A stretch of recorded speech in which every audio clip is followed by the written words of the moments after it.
(11월 29일) 수요일입니다. 오늘도 행복한 하루, 휴일 가운데서도 주님과 함께 동행하는 삶 사시기를 주님의 이름으로 축복합니다. 합심하여 우리 함께 간절히 기도하겠습니다. 나의 씨름의 대상이 연약한 사람들이 아니라 마귀임을 알고 유일하게 마귀를 대적해서 이기는 주님만 바라보고 주님과만 함께하는 매일매일이 되게 하옵소서. 2023년 회계연도가 이번 주까지입니다. 한 해 동안 필요한 재정 채워주셔서 감사드리며 내년에도 주님께서 세운 계획대로 잘 채워지게 하옵소서. 두 가지 기도 제목 가지고 합심해서 간절히 기도하겠습니다.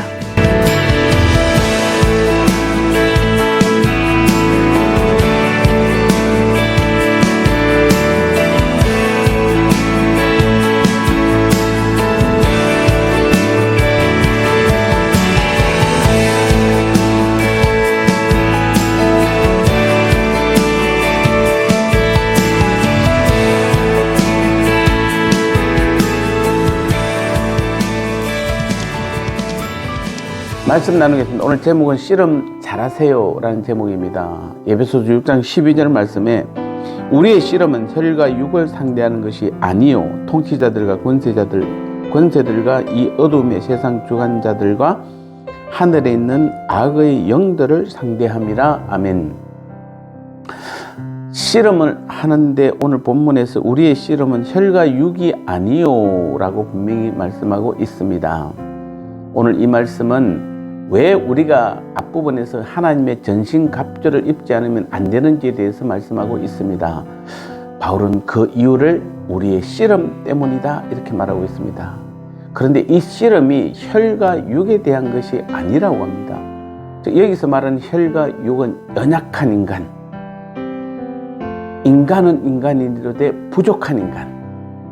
그러니까 성도가 싸워야 할 씨름의 어떤 대상은 혈과 육을 지닌 연약한 인간이 아니라는 말씀입니다.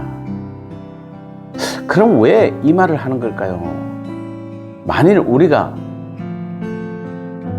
어떤 일에 실수를 한다거나 잘못을 하면 우리는 그 실패의 원인을 우리에게서 찾습니다. 또 어떤 사람이 실수를 하거나 문제를 일으키면 그 문제의 원인을 그 사람에게서 찾습니다.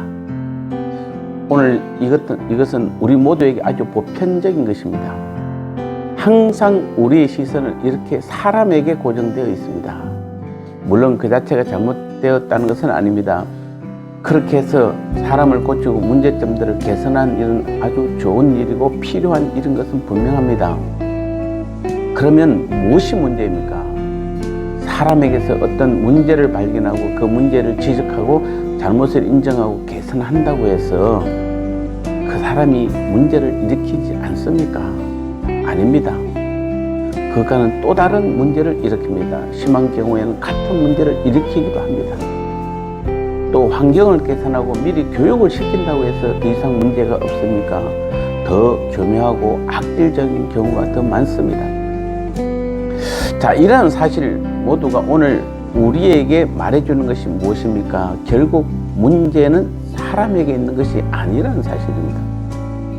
인간에게 문제가 없다는 말씀이 아니라 권원적으로 인간 배후에 사람으로 하여금 범죄를 저지르게 하고 부적응하게 하는 세력이 있다는 말씀입니다. 그것이 무엇입니까? 바로 마귀입니다. 그런데 왜 사람들이 사람들에게 주목합니까? 마귀가 그렇게 하기 때문입니다. 그렇게 우리들을 교묘한 방법으로 속이기 때문입니다. 항상 자신을 주목하는 대신 사람을 주목하게 만들고 거기에서 문제와 해법을 찾도록 만들기 때문입니다. 속지 마시기 바랍니다. 만약 우리가 신앙생활 잘 하다가 실수를 했다면 물론 그것은 우리들의 문제입니다. 하지만 동시에 그것은 마귀의 문제입니다. 그러므로 우리 자신을 정죄하는 방식으로 이해하려 해서는 안 된다는 것입니다. 마찬가지로 만일 어떤 사람이 교회에서나 직장, 가정에서 나에게 실수를 범했다면 그것은 그 사람의 문제이지만 동시에 바로 마귀의 문제인 것을 우리는 볼 수 있어야 하는 것입니다. 만일 내가 마귀의 존재를 인식하지 못하고 그 사람과 대립하고 그 사람에게 복수하고 그 사람을 미워한다면 그거 역시 완벽하게 마귀에게 쏟고 있는 것입니다. 이제 본문 말씀이 우리에게 하고자 하는 말씀의 의미를 아시겠습니까? 우리의 싸움의 대상은 고작해야 연약하게 이를 데 없는 인간이 아닙니다. 보다 눈을 더 크게 뜨시기 바랍니다. 정확히 보시기 바랍니다. 우리가 생각하는 것보다 훨씬 더 권능적이고 교묘하고 악한 대적인 마귀가 우리에게 있다는 것입니다. 이것을 볼 줄 아는 믿음이 되시기를 주님의 이름으로 축복합니다. 나눔의 시간입니다. 우리의 씨름은 혈과 육이 아니라고 하는데 그 혈과 육은 누구를 말하는 건가요? 내가 잘못하거나 우리 서로가 잘못할 때 우리는 항상 그 잘못의 원인을 누구에게서 찾나요?